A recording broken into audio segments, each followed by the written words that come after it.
하나님의 말씀 창세기 26장 26절에서 31절 말씀입니다. 창세기 26장 26절에서 31절 말씀입니다.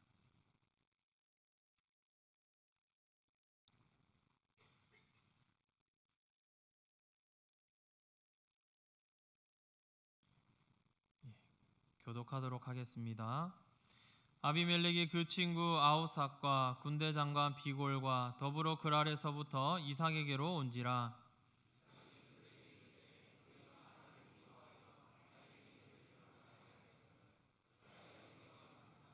그들이 이르되 여호와께서 너와 함께 계심을 우리가 분명히 보았으므로 우리의 사이 곧 우리와 너 사이에 맹세하여 너와 계약을 맺으리라 말하였노라.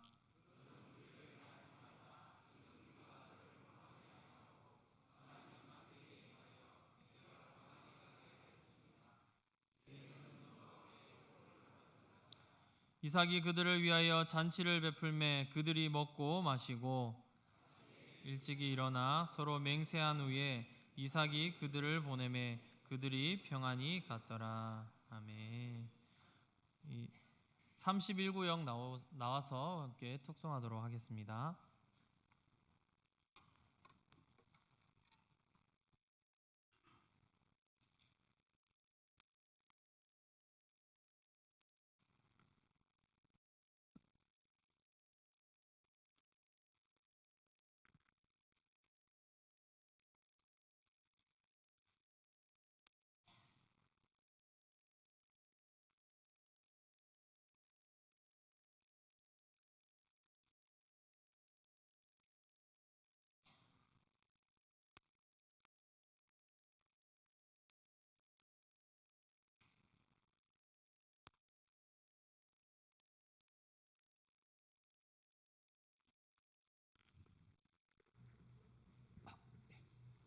네, 반갑습니다. 31구역 인사드리겠습니다. 차렷 경례. 오늘 저희가 이제 구역장이 3주간 밀리는 바람에 오늘 인원이 좀 빠져버려 너무 아쉬운 것 같습니다. 원래 더 많은데 연습을 좀 부족하게 해서 그런지 좀 빠졌는데 저희 31구역은 3교구의 대표 구역입니다. 저희 일단은 3교구 일단 우리 구역 대표 구역장인 제가 있고 그 다음에 대표 구역 권찰이신 우리 이근혁 지사님 계시고 그 다음에 교구 장로님이신 우리 박형 장로님 계시고 그리고 신방 권사님 교구 권사님 김수미 권사님 계셔서 아무리 봐도 또 대표고 또 우리 저희가 빵세부터 0살부터 90살까지 다 있습니다. 70대가 없습니다. 70대가. 그래서 70대는 좀 전도를 해야 되나 생각을 하고 있는데 70대 빼고 모든 세대가 다 이렇게 있는 구역인데 또 사는 곳도 다 동도 다 다릅니다. 이제 목사님이 이제 다 이렇게 각기 흩어져 있는 그런 우리 지체들을 묶어 주셨는데 어쨌든 나이도 다 다르고 사는 곳도 다 다르지만 이렇게 그런 거 상관없이 저희 믿음으로 좀 작년부터 이렇게 함께 잘 섬기고 있습니다. 특별히 저희 기도 제목은 저희가 이번 연도에 이제 축복의 사람이 좀 되고자 그렇게 제가 그 구역원들에게 말한 적이 있는데 교회를 잘 섬기고 예배를 사모하고 그리고 우리가 함께 교회를 섬기고 세우는데 하나 되어서 먼저 하나님의 은혜와 사랑을 받고 그 사랑과 은혜로 격려하며 세워나가는 31구역이 될 수 있도록 기도 좀 부탁드리고요. 그리고 오늘 함께하지 못한 우리 박성철 집사님이 있는데 좀 손일 화상을 다치셔가지고 지금 이제 치료 중에 있습니다. 좀 손이 덧나지 않도록 치료 잘 될 수 있도록 기도해 주시고 또 우리 오늘 제일 구역의 대장 정대영 장로님이 또 감기 때문에 못 나오셨는데 우리 어쨌든 구역원들 영육 강건하게 교회를 제가 말씀드렸듯이 교회를 잘 섬기고 사랑하고 서로 사랑하며 세워나갈 수 있도록 기도를 좀 같이 또 부탁드리겠습니다. 찬양하겠습니다.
예능 프로그램 라디오스타에서 연기자 류승수 씨는 자신의 꿈을 소개하였습니다.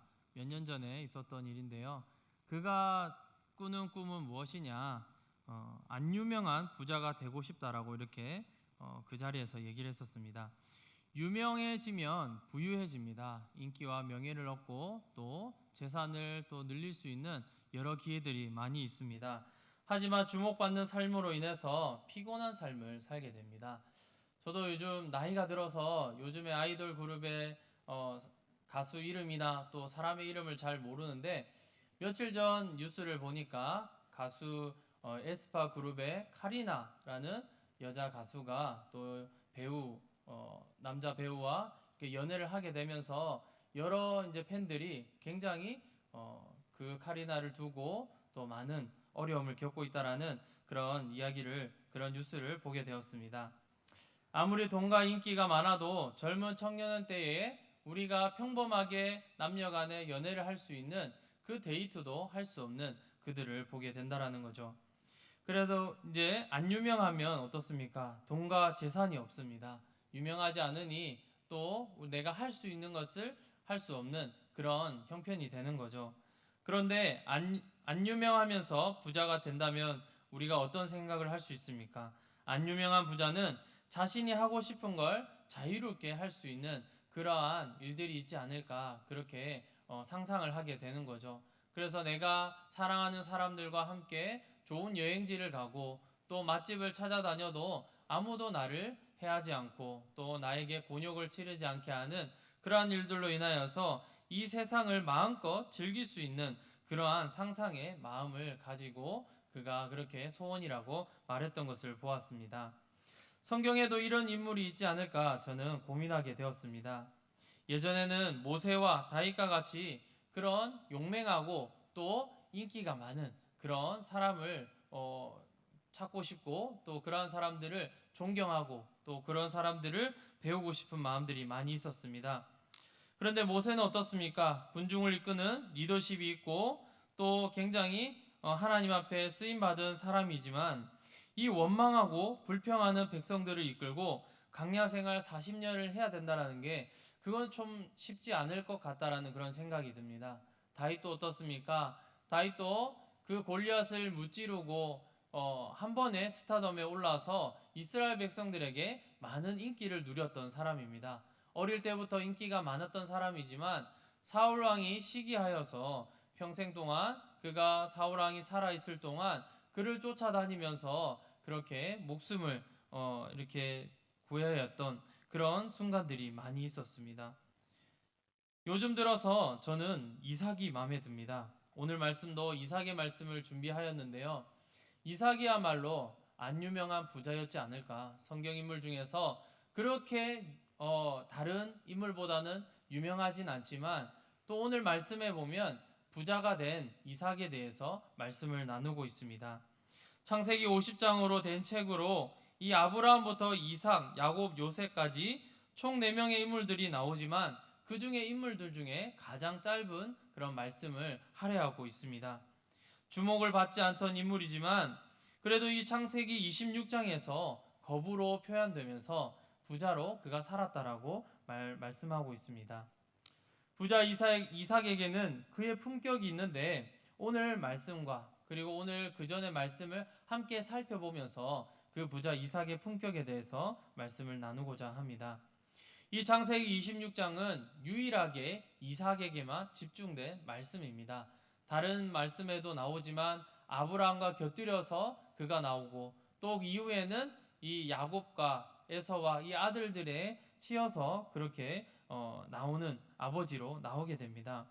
다소 연약해 보이는 이 이삭은 아버지에 비해서 다소 평면적인 삶을 살았지만 아브라함의 길을 걸었다라고 말씀합니다.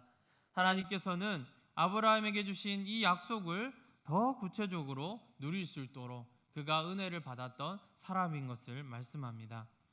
26장 1, 2절에 보시면 흉년이 들자 애굽으로 내려가던 중 그랄로 내려갔을 때 하나님이 말씀하십니다.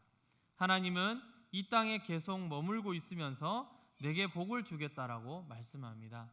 아브라함 때와 똑같습니다. 아버지 아브라함도 흉년이 들었을 때에 애굽의 땅으로 갔습니다. 마찬가지로 이삭도 이런 흉년이 들 때에는 비옥하고 물이 많은 이 남쪽 지역으로 가는 게 맞다라고 생각을 했던 것이죠.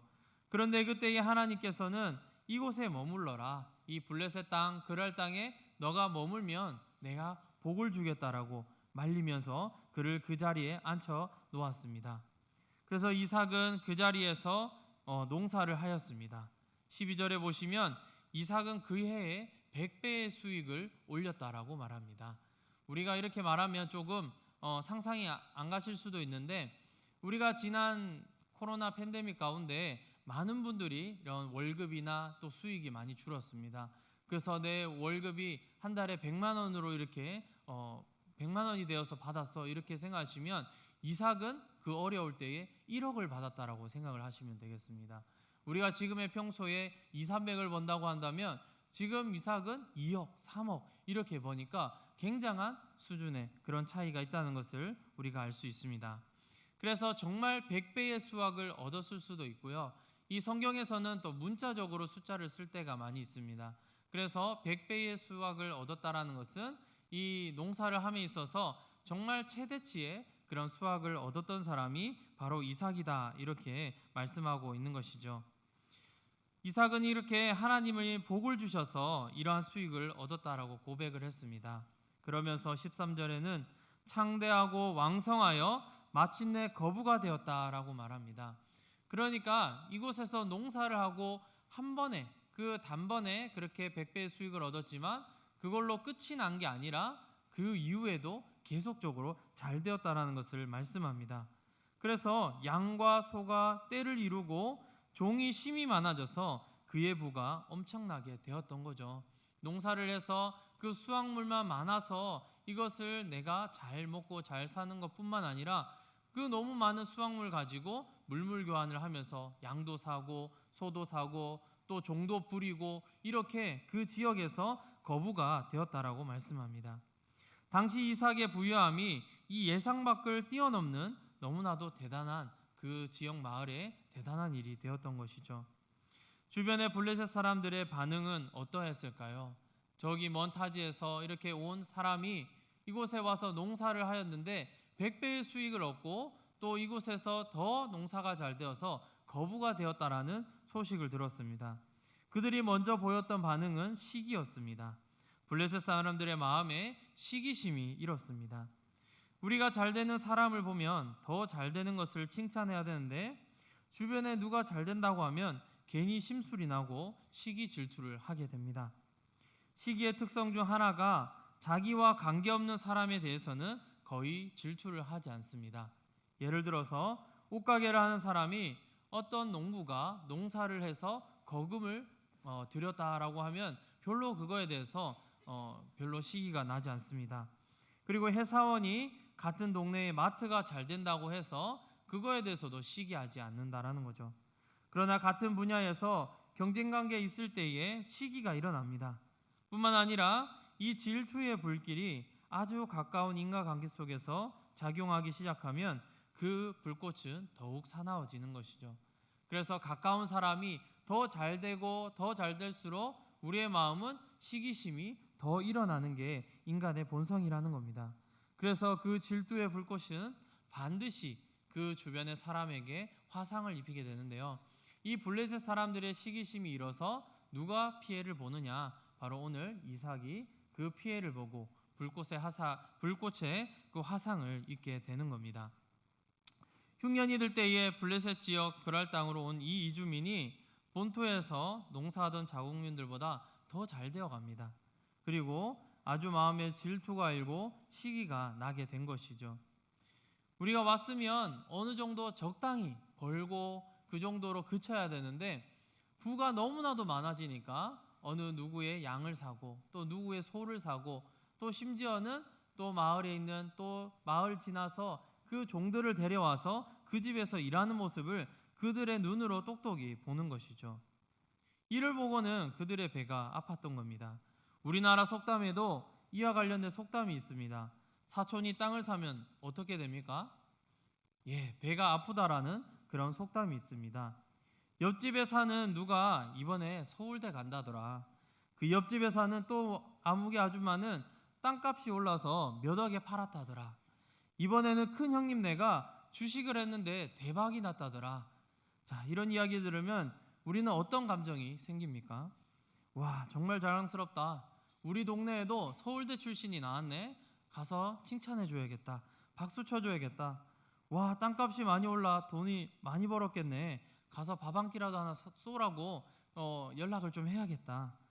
아이고, 내 계좌는 다 마이너스인데 우리 형님네만 살아났네. 아, 이 가서 정말 축하해 줘야겠다. 이렇게 우리가 말을 하고 이런 마음을 가집니까? 제가 만약에 땅을 어디 샀다고 하면 우리 성도님들은 어떤 마음이십니까? 예, 배가 아프기도 할 수도 있고, 배가 나을 수도 있기도 하고, 뭐 여러 가지 반응이 있겠죠. 제가 만약 동기가 땅을 사서 크게 됐다고 하면 저희 동기 목사를 칭찬하기보다는 굉장히 한탄할 것 같습니다.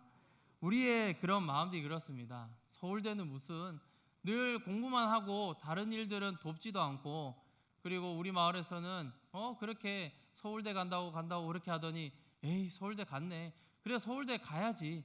그렇게 얘기를 한다거나, 아이고 내 땅은 왜 이렇게 안 오르냐. 내 땅은 지금도 그냥 변함이 없는데 여보 내가 지금 저 집에 말 들을 때 내 땅 사라고 했지. 이렇게 하면서 우리 배우자를 그렇게 나무라진 않습니까? 나는 왜 이럴까? 에이 그 집에도 망했으면 좋겠다. 이런 마음들이 우리 안에 있는 게 사실입니다. 사람인지라 이러한 감정들도 질투하는 것이 사실입니다. 속담이 또 왜 있겠습니까? 속담이 그냥 흘러 지나가는 말이 아니라 아주 옛날부터 우리 인간의 본성은 죄로 인해서 남에게 칭찬하기가 어려운 것이죠. 특히 가까이 있는 사람에게 더 그렇습니다. 그런데 질투를 넘어서 그 사람을 미워하게 되면 이는 시기라고 말합니다. 시기에 이르면 그걸로 끝나야 되는데 그 시기는 또 행동으로 이어진다는 것이죠. 시기하던 블레셋 사람들은 아브라함 때부터 쓰던 모든 우물들을 막고 흙으로 메워버렸습니다. 그리고는 우리보다 크게 강성하였으니 너희는 떠나라고 말합니다. 그러니까 하루아침에 강제 이주 명령을 내린 것이죠. 그 이삭은 어쩔 수 없이 그랄 땅에서 그랄 골짜기로 갑니다. 더 좋은 땅으로 간 게 아니라 더 협소하고 더 좁고 더 좋지 않은 땅으로 그렇게 들어가게 된 것이죠. 그곳에서 이제 우물을 팝니다. 우물을 파서 우물을 팠더니 물이 나옵니다. 그런데 그때 또 어떻게 합니까? 그랄 목자들이 와서 이거는 우리 땅의 물이니 우리 우물을 내놓으라고 그렇게 얘기를 합니다. 그러고 한 번의 다툼이 있었습니다. 다툼이 지나고 또 다른 곳에 가서 우물을 팠습니다. 근데 그때 와서도 또 그 지역의 사람과 다툼이 있었습니다. 그리고 마지막으로 한 번 더 팠을 때는 다른 사람들이 오지 않고 그렇게 우물 분쟁이 끝이 났습니다. 이러한 블레셋 사람들을 반응을 보면서 이삭은 어떻게 반응했을까요? 내가 잘 되니까 빼앗고 메꾸고 그리고 우물을 파니까 그것을 임의로 그렇게 빼앗아 버리고 이러한 상황을 겪었는데 이삭은 어떻게 반응했습니까? 가라면 가고 빼앗기면 또 빼앗으면 그렇게 뺏겼습니다. 뺏기고 다시 그 우물을 팠던 것이죠. 우리 땅에서 그만큼 벌었으면 이제 손 털고 떠나라는 이 강제 이주 명령을 들으면 화가 날 법도 합니다. 아니 이때까지 잘 살고 있다가 그리고 아마도 그 땅을 빌렸기 때문에 정확한 임대료를 주면서 지급하면서 그렇게 농작 생활을 했을 겁니다. 내가 이렇게 원리대로 원칙대로 다 했는데 왜 지금에 와서 떠나라고 하는가? 그리고 자신이 있는 그 재력과 권력으로 얼마든지 그들을 위협할 수도 있었을 겁니다. 그리고 그 당시 이주를 한다는 게 쉽지 않습니다. 지금도 갑자기 어디로 이사를 가라고 하면 막막한데 그 당시에는 아무런 정보도 없고 또한 어느 곳에 무엇이 있는지 알기가 더 어려운 그때에 어디로 가서 살아야 할지 그러한 막막함, 그러한 두려움들도 있었습니다. 그런데 이삭은 떠나라고 하면 떠났습니다. 그랄 골짜기에서 가서는 어찌나 우물을 잘 찾는지 남들이 찾지 못하는 우물을 쉽게 찾아내었습니다. 물이 귀한 가나안 땅에 이 우물을 팠다는 것은 그 자체로 살만한 동네가 됩니다. 그랄 골짜기로 들어가면서 우물이 없는 곳이었는데 그곳에 우물을 찾으니까 이 누런 땅이 초록색의 빛을 비추는 그러한 땅이 되었다라는 거죠. 팔레스타인 땅에는 우리나라처럼 물이 많지 않아서 대부분이 누렇고 또 회색이며 모래먼지가 날리는 그런 땅입니다. 그런 석회의 땅인데 이렇게 물만 있으면 잔디가 자라고 풀이 자라서 굉장히 아름다운 모습을 보게 됩니다. 그러니까 그 그랄 골짜기에 아무것도 없던 그 황폐했던 그 땅에 그들이 물을 파서 물이 나면서 그 땅을 파랗게 초록게 번지게 만들었다라는 것이죠. 이처럼 우물은 팔레스타인 지역에서 굉장히 중요한 자원입니다. 강제 이주를 당했음에도 우물까지 빼앗겼음에도 이삭은 원망이나 불평을 하지 않습니다. 총칼을 들지 않았을 뿐이지 거의 이 블레셋 사람들은 날강도 수준으로 다 뺏어가는데 우리가 보기에 이토록 답답한 사람이 다 있나 싶을 정도로 그러한 행보를 보이고 있습니다. 한 번쯤은 싸움도 해볼 만한데 말입니다. 이렇게 참고 불의에 대해서도 아무 대꾸를 하지 않으면 어떤 일이 벌어지게 될까요? 하나님이 먼저 찾아오셔서 그를 위로하시고 그를 축복하시는 그러한 일들이 생깁니다. 그렇습니다. 이삭은 바보가 아니었습니다. 힘이 없어서 그가 블레셋 사람들의 불의를 넘어간 게 아니었습니다. 이삭처럼 대처하면 망하고 힘들어져서 모두가 그렇게 어려움을 가지고 살아야 되는데 오히려 이삭은 더 부자가 되었습니다. 여기서 우리는 이 부자 이삭의 품격을 알 수가 있습니다. 부자 이삭의 품격 중 하나는 하나님이 복을 주시고 나를 인도하신다는 믿음이 있다는 겁니다. 12절에 100배의 수익을 맺으며 자신이 잘됨을 하나님, 여호와 하나님께 있음을 고백하고 있습니다. 우리가 어떠한 일이 잘 되었을 때에 그때에 하나님께 영광을 올려드립니까? 특히 남보다 월등하게 잘하고 있다 하면 내가 이 일에 정말 특출나게 잘해서 내가 이만큼의 수익을 얻고 또 내가 이만큼의 재능을 가지고 이러한 일들을 하고 있는 게 아닌가, 나를 높이는 경우가 많이 있습니다. 그런데 이삭은 오롯이 하나님께 영광 돌리고 있습니다. 내가 부지런하여서 또 내가 감각이 좋아서 내가 가지고 있는 기구가 좋아서 내가 이렇게 잘된 것이지 하나님이 도와줬을 수도 있지만 내 능력이 뛰어난 거야, 이렇게 얘기할 수도 있는데 이삭은 그렇지 않았다는 거죠. 그러면 하나님께서 복 주셨다고 말을 하는 경우가 우리한테도 있습니다. 여러 간증하시는 분들 보면 다 하나님께서 하셨습니다 하면서 굉장히 자신이 잘됨에 대해서 하나님께 영광 올려드리는 사람들이 있습니다. 그런데 정말 이 사람의 간증이나 또 이삭의 이 고백이 진짜인지 가짜인지 알고 싶습니까? 그러면 다 뺏어보면 알 수 있습니다. 전체를 다 뺏어보면 그 미천이 드러난다는 거죠. 하나님을 우리가 잘 믿겠다라고 해놓고 하나님 앞에서 우리가 복을 받으며 살아갑니다. 그런데 안 좋은 일이 생기고 또 내가 가지고 있던 재산이나 또 어떠한 경력이나 이력들이 하루아침에 망가져 버렸습니다. 그래도 하나님을 믿고 신뢰하시겠습니까? 그때에 우리는 많은 사람들이 하나님을 떠나가는 사람들을 보게 됩니다. 그런데 이삭은 전체를 빼앗겼습니다. 그럼에도 불구하고 그는 다툼이나 분쟁을 하지 않는 이유가 하나님께서 복을 주셨는데 빼앗기는 것도 하나님의 뜻이 있겠지, 이렇게 손을 쉽게 털 수 있다는 거죠. 이러한 믿음을 가진 사람에게는 하나님이 오히려 나서서 너에게 줄 복이 있다, 아브라함 때부터 주려고 했던 그 복을 너에게 주겠다, 이렇게 나서서 이삭에게 하나님이 복을 주시는 것을 볼 수가 있습니다. 그러니까 우리가 세상적으로 보았을 때, 이성적으로 보았을 때, 우리가 이 세상에서 보았을 때 이삭이라는 사람이 너무나도 우리가 굉장히 어리석어 보일 수도 있겠지만 하나님은 그렇게 보시지 않는다는 거죠. 이것은 지금 하나님을 온전히 100% 신뢰하는 그 믿음이 있기 때문에 하나님이 돌보아 주시고 인도하시고 보호하시는 것입니다. 그랄 골짜기로 옮겨서 우물을 파면서 다투고 빼앗았다가 세 번째 우물에 되어서야 그쳤을 때에 이삭은 22절에서 이렇게 얘기를 합니다. 여호와께서 우리를 위하여 넓게 하셨다, 이렇게 고백하는데 다 빼앗겨도 돼. 얘들아, 또 파면 우물이 있어. 하나님께서 우리를 넓혀주실 거야. 그러니까 줘도 돼. 샘물 주고 우리가 다시 또 다른 우물을 찾아서 가지러 가면 돼. 이렇게 말을 한다라는 것이죠. 따라서 이 르호봇은 물질의 이익을 위해서 다투지 않고 끝까지 화평을 구하고 양보하며 온유한 심령을 가진 자가 고백할 수 있는 그 우물의 이름이 된 것입니다. 우리가 세상을 살아가면서 세상에 빼앗기고 분쟁을 하여 억울함을 당할 때가 얼마나 많이 있습니까? 장사가 잘 되는 식당이 있다고 봅시다. 그런데 그 장사가 너무 잘 되니까 집주인이 와서 권리금을 갑자기 올리고 월세를 너무나도 터무니없이 올려버렸습니다. 그래서 어쩔 수 없이 빼앗기고 나가는 식당들도 보게 됩니다.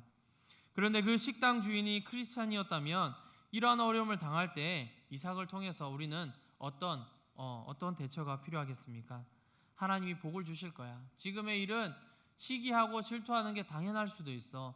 내가 물론 잘해서 내 수완이 좋아서 내 기술이 좋아서 내 식당이 잘 된 것 같지만 또 하나님께서 주신 은혜가 있기 때문에 나는 그것을 믿고 털고 다른 데 가서 할 수 있을 거야.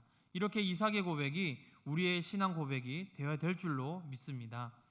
정말 쉽지 않은 고백일 수 있습니다. 내가 전부라고 생각했고 내가 이 식당, 내 회사, 내 자영업 파는 그 공간이 나의 전부라고 생각했지만 그게 없어서 죽을 것 같았지만 내가 하나님의 복을 믿고 하나님의 인도하심을 믿고 하나님께서 다시 채워주시리라는 그 복을 우리가 알고 있다면 하나님의 인도하심 따라 우리가 살아갈 수 있을 줄로 믿습니다.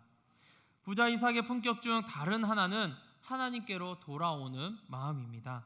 2절에 보시면 나타나 이르시되 애굽으로 내려가지 말고 내가 내게 지시하는 땅으로 거주하라. 이렇게 하나님께서 말씀하십니다.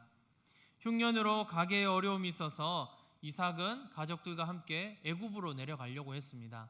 그런데 그 그랄 땅에서 하나님이 이곳에 거주할 것을 말씀하신 것이죠. 이삭이 어떤 사람입니까? 순종의 사람입니다. 하나님 말씀대로 이 일을 행하였더니 그에게 복이 임했던 것이죠.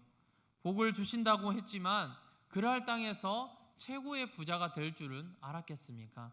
복이라고 하면 내가 이 가계에 어려움이 있기 때문에 우리 가족들이 먹고 살 만큼의 그런 여유, 형편을 주지 않을까 했는데 하나님의 복이 넘치고 넘쳐서 그 땅의 최고의 부자가 된 것이죠. 이렇게 보면 우리가 내 생각에는 이게 맞는데 하나님의 뜻과 맞지 않을 때가 있습니다. 분명 그때에 애굽으로 가는 게 맞는데 멈추게 하시고 그 땅에서 부자가 되게 하셨던 그 하나님의 인도하심이 있다라는 겁니다.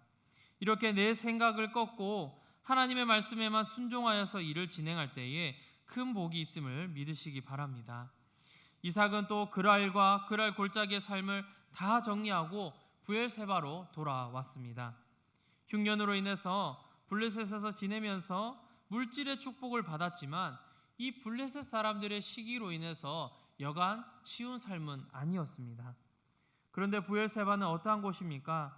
그가 어릴 때 살았던 곳이고 또 아버지 아브라함과 이 이삭에게 하나님과 친밀히 교제하며 하나님의 큰 은혜가 있었던 곳입니다. 그곳으로 다시 돌아왔다라고 24절에서 말씀하고 있습니다. 우리 24절 말씀을 한번 다 같이 읽도록 하겠습니다. 한번 띄워주시면 감사하겠습니다. 같이 읽겠습니다. 그 밤에 여호와께서 그에게 나타나 이르시되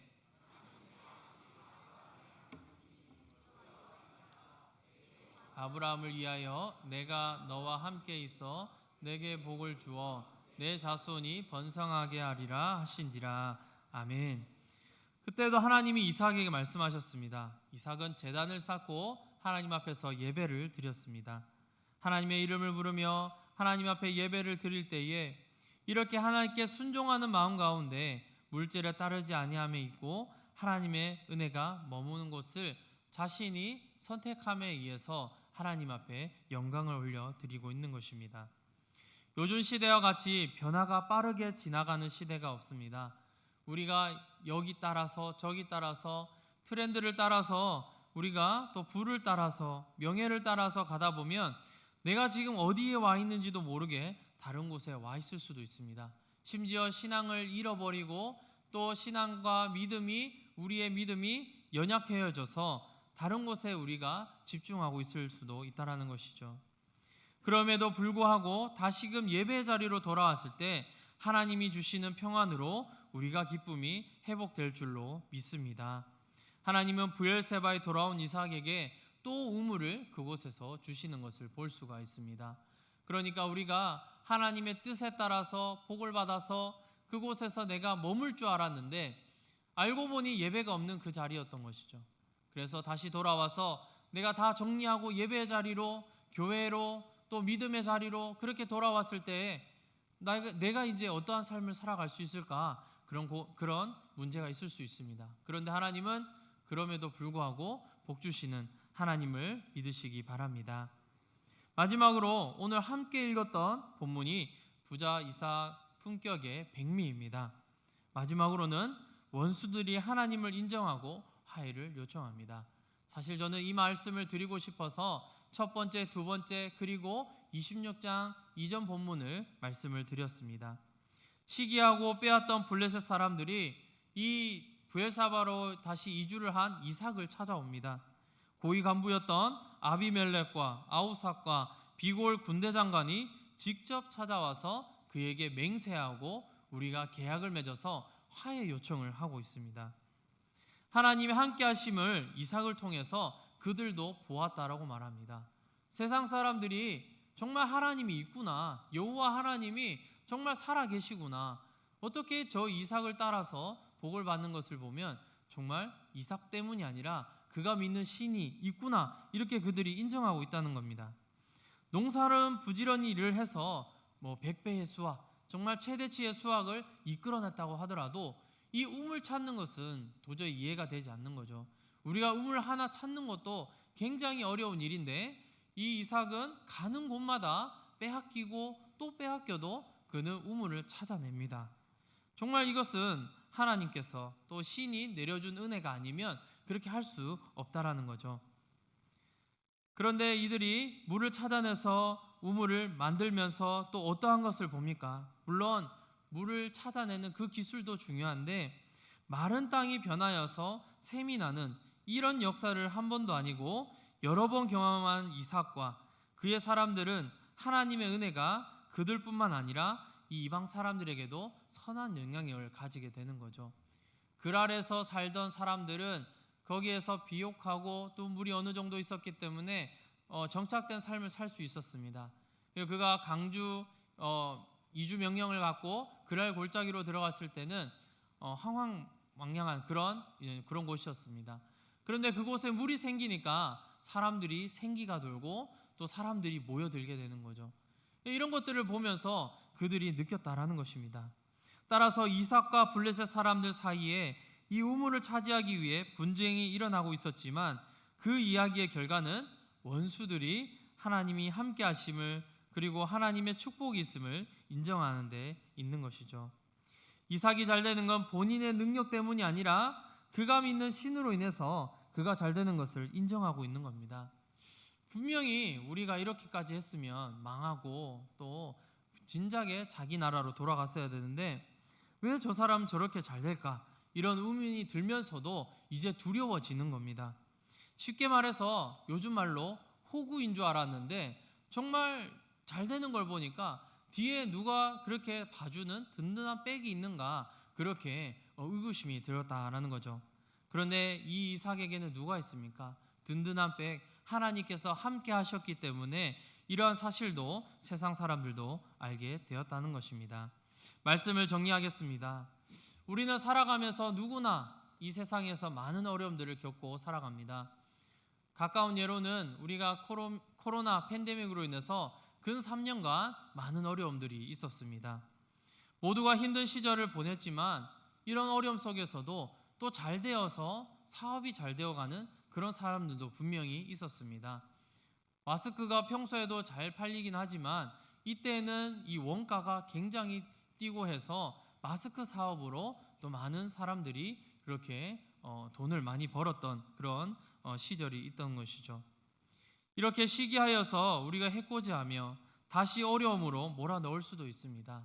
이렇게 남들이 다 어려워하는데 당신만 잘 되는 게 뭐가 복입니까? 이렇게 얘기할 수도 있겠지요. 반대로는 우리가 그렇게 시기를 당하더라도 그래, 많은 사람들이 이렇게 시기하는데 또 다른 것으로 하나님의 복을 구해보자, 이러한 도전이 우리에게 있어야 된다는 겁니다. 우리가 다시 시작하는 마음으로 분쟁하지 않고 하나님이 주실 새로운 복을 찾는 우리 모두가 되기를 간절히 소망합니다. 참으로 쉽지 않은 일입니다. 내가 하던 일을 멈추고 다른 일을 또 구해본다라는 거, 또 다른 사업을 시작해본다는 거, 그리고 하나님의 뜻을 쫓아서 내가 이동해본다라는 거 정말 어려운 일입니다.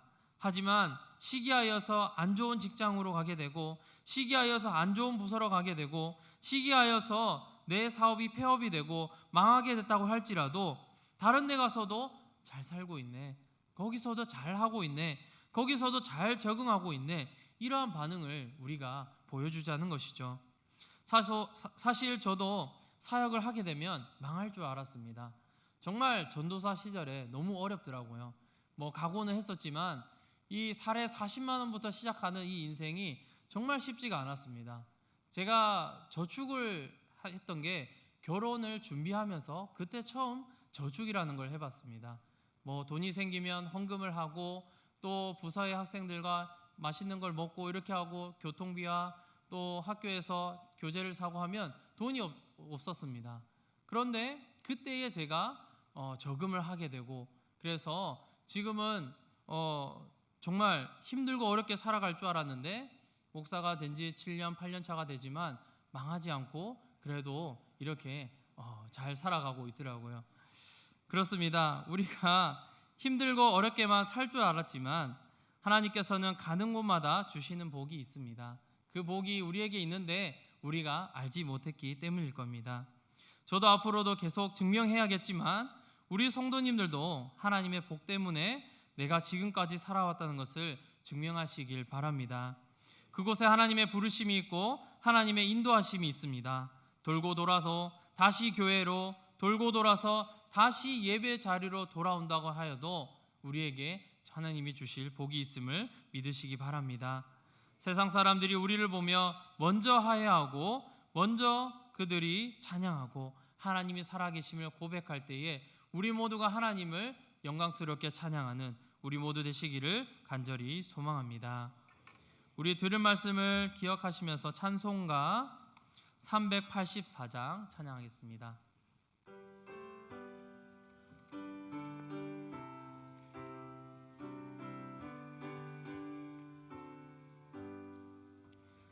나의 갈 길 다가도록 예수 인도하시니 내 주 안에 있는 긍휼 어찌 의심하리요. 믿음으로 사는 자는 하늘 위로 받겠네. 무슨 일을 만나든지 만사형통하리라. 무슨 일을 만나든지 만사형통하리라. 나의 갈 길 다가도록 예수 인도하시니 어려운 일 당한 때도 족한 은혜 주시네.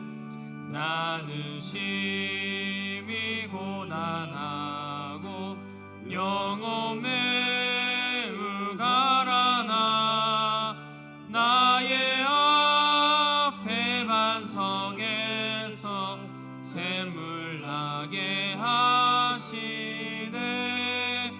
나의 앞에 반석에서 샘물 나게 하시네. 나의 갈 길 다가도록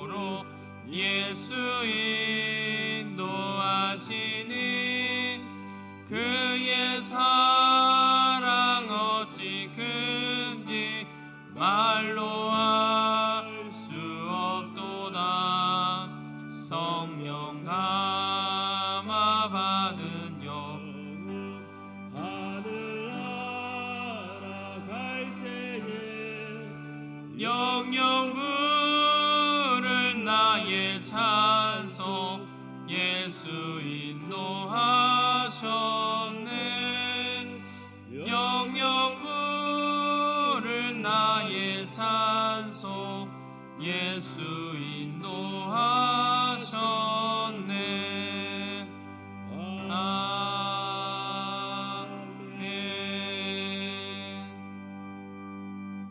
기도하겠습니다. 지금은 우리 주 예수 그리스도의 은혜와 하나님의 크신 사랑과 성령님의 교통하심이 하나님의 복주심을 믿고 인도하심으로 나아가며 하나님께 돌아와 세상이 하나님을 찬양하고 하나님 앞에 영광 돌리기를 소망하는 이곳에 모인 모든 성도님들 위해 영원토록 함께 있을지어다. 아멘.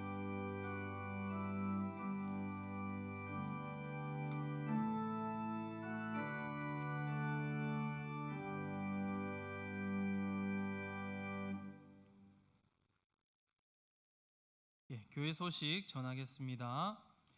전반기 전도주일 1+1 와보라 전도주일을 5월 26일, 6월 2일에 가집니다. 그래서 이번 주간, 다음 주간 동안 전도 대상자들을 우리가 작정하여서 기도하면서 품으면서 우리가 이번 3월을 잘 지내었으면 좋겠습니다. 그리고 헌신 예배 다음 주 오후 예배에는 1, 2 남전도의 헌신 예배로 드립니다. 잘 준비해 주시기 바랍니다. 노예 신학원이 저희 교회에서 내일 저녁 8시 입학 및 개강 예배가 있습니다. 우리 입학을 하신 분들은 늦지 않게 오셔서 입학과 그리고 개강 예배를 잘 드려주시기 바랍니다. 다른 광고는 우리 주보를 참고해 주시고 우리 찬양을 부르고 또 교구 모임을 갖도록 하겠습니다.